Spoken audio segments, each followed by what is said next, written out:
ನೀವು ನೋಡ್ತಿರ್ಬರ್ತಂಥದ್ದು ಇಂದು ನಾವು ಚರ್ಚ್ ಇದ್ದೀವಿ. 24ಕ್ಕೆ ಗುಡ್ ಬೈ ಹೇಳಿ 25ಕ್ಕೆ ವೆಲ್ಕಮ್ ಮಾಡಲು ಇಲ್ಲಿನ ಜನ ಕಾತುರತೆಯಿಂದ ಕಾಯ್ತಾ ಇದ್ದಾರೆ. ಹಾಗೆ ಎಲ್ಲೆಡೆ ವಿಜೃಂಭಣೆಯಿಂದ ಮತ್ತೆ ಜನ ಇಲ್ಲಿ ಕಾಯ್ತಾ ಇರ್ತಕ್ಕಂಥದ್ದು ನೀವು ನೋಡಬಹುದು. ಹಾಗೆ ನಮ್ಮ ಜೊತೆ ಮಾತನಾಡಕ್ಕೆ ಇಬ್ರು ಇದ್ದಾರೆ. ಮೇಡಮ್, ಹೊಸ ವರ್ಷದ ಆಚರಣೆ, ಈ ಹೊಸ ವರ್ಷನ ಹೇಗೆ ವೆಲ್ಕಮ್ ಮಾಡಲು ನೀವು ಸಿದ್ಧರಾಗಿರ್ತಾರೆ? ಖುಷಿಯಾಗಿ ಮಾಡಬೇಕು ಅಂತೀವಿ. 2024 ಎಲ್ಲ ಕಳೆದೋಯ್ತು, ಇನ್ನು ಚೆನ್ನಾಗಿ ನೆಕ್ಸ್ಟ್ ಇಯರ್ ಎಲ್ಲ ಚೆನ್ನಾಗಿರ್ಲಿ ಅಂತೇಳಿ ಮಾಡಬೇಕು ಅಂತಿದ್ದೀವಿ. ನೀವೆಲ್ಲ ಹೇಳಿ ಇಷ್ಟಪಡ್ತೀರಾ ಮೇಡಮ್? ಏನಿಲ್ಲ, ತುಂಬಾ ಚೆನ್ನಾಗಿರ್ಲಿ, ಜನಗಳಿಗೆ ಸುಖ ಶಾಂತಿ ಕೊಡ್ಲಿ, ಆಗಿರೋದೆಲ್ಲ ಹಳೆದೆಲ್ಲ ಮರ್ತು ಹೊಸ ಜೀವನ ಮಾಡ್ಬೇಕೆಲ್ಲರೂ. 2025ಕ್ಕೆ ನಿಮ್ಮ ಹೊಸ ರೆಸಲ್ಯೂಷನ್ ಏನು? ರೆಜುಲೇಷನ್ ಅಂದ್ರೆ ಏನು ಇಲ್ಲ, ಮಾಮೂಲಿ ಹೋಗ್ತಾ ಇರೋದು. ಫ್ರೆಂಡ್ಸ್ ಚೆನ್ನಾಗಿರ್ಬೇಕು, ಎಂಜಾಯ್ ಮಾಡ್ಬೇಕು, ಇನ್ನು ಲೈಫ್ ಅಲ್ಲಿ ಇರೋಷ್ಟು ದಿನ ಚೆನ್ನಾಗಿರ್ಬೇಕು. ಇನ್ನು ಏನೇ ಕಷ್ಟ ಇದ್ರು ಸುಖವಾಗಿ ಸಂಭ್ರಮದಿಂದ ಆಚರಿಸ್ಕೊಳ್ಳೋಣ ಅಂತ ನ್ಯೂ ಇಯರ್. ಸರ್, ನೀವ್ ಹೇಳೋದಕ್ಕೆ ಇಷ್ಟಪಡ್ತೀರಾ?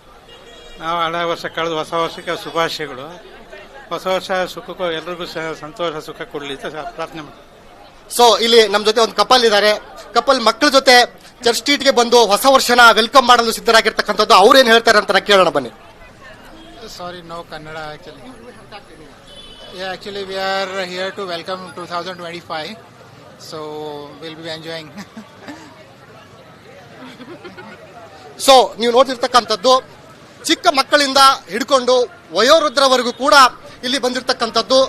2025ಕ್ಕೆ ಇನ್ನೇನು ಕೆಲವು ಗಂಟೆಗಳು ಬಾಕಿ ಇರೋದ್ರಿಂದ ಇಲ್ಲಿನ ಜನ ಅದನ್ನ ಹೇಗೆ ಸ್ವಾಗತಿಸಲು ಸಿದ್ಧರಾಗಿರ್ತಕ್ಕಂಥದ್ದು ನೀವು ನೋಡ್ತಿರ್ತಕ್ಕಂಥದ್ದು ದೃಶ್ಯಗಳಲ್ಲಿ. ಜನರು, ಯುವಕರು, ಯುವತಿಯರು ಹಾಗೂ ಮಕ್ಕಳೊಂದಿಗೆ ಬಂದು 2025ನ್ನ ವೆಲ್ಕಮ್ ಮಾಡಲು ಸಿದ್ಧರಾಗಿದ್ದಾರೆ. ಹಾಗೂ ಕಾಲೇಜ್ ಯುವತಿಯರು, ಕಾಲೇಜ್ ಯುವಕರು, ಎಲ್ಲಾ ರೀತಿಯ ವೃಂದದವರು ಇಲ್ಲಿ ಸೇರಿ 2025ಕ್ಕೆ ಸ್ವಾಗತವನ್ನ ಕೋರಲು ಸಿದ್ಧರಾಗಿರ್ತಕ್ಕಂಥದ್ದು. ಕಾವ್ಯ, ಎಸ್, ಅಗ್ನಿನ ಚರ್ಚ್ ಸ್ಟ್ರೀಟ್ ಅದು ನಾವು ನೋಡ್ತಾ ಇದ್ದೀವಿ ದೃಶ್ಯಾವಳಿಗಳಲ್ಲಿ. ಈಗಾಗಲೇ ಕ್ರೌಡ್ ಕೂಡ ತುಂಬಾ ಜಾಸ್ತಿ ಇರುವಂತದ್ದು. ಇನ್ನು ಎಷ್ಟು ಜನ ಸೇರುವಂತಹ ಸಾಧ್ಯತೆಗಳಿದೆ, ಈ ಬಗ್ಗೆ ಏನಾದರೂ ಮಾಹಿತಿ ಇದೆಯಾ? ಎಸ್ ಕಾವ್ಯ, ಏನಾಗಿದೆ ಅಂದ್ರೆ ಸಂಜೆ 6 ಗಂಟೆಯಿಂದ ಜನಜಂಗುಳಿ ಜಾಸ್ತಿ ಆಗ್ತಿರ್ತಕ್ಕಂಥದ್ದು. 8 ಗಂಟೆ ಮತ್ತು 9 ಗಂಟೆ ಮೇಲೆ ಇನ್ನಷ್ಟು ಜನ ಸೇರುವ ಸಾಧ್ಯತೆಗಳು ಕೂಡ ಇದೆ. ಯಾಕಂದ್ರೆ ರಾತ್ರಿ 12 ಗಂಟೆಗೆ ಈ ವರ್ಷಾಚರಣೆಯನ್ನ ನಾವು ವಿಜಯೋತ್ಸವವನ್ನು ಆಚರಿಸಕ್ಕೆ ಇಲ್ಲಿ ಸೇರಿರ್ತಕ್ಕಂಥದ್ದು ಜನ ಆ ಟೈಮಲ್ಲಿ ಇನ್ನೂ ಜಾಸ್ತಿ ಸಂಖ್ಯೆಯಲ್ಲಿ ಬರುತ್ತಾರೆ ಅನ್ನೋ ನಿರೀಕ್ಷೆಯನ್ನು ಕೂಡ ಇದೆ.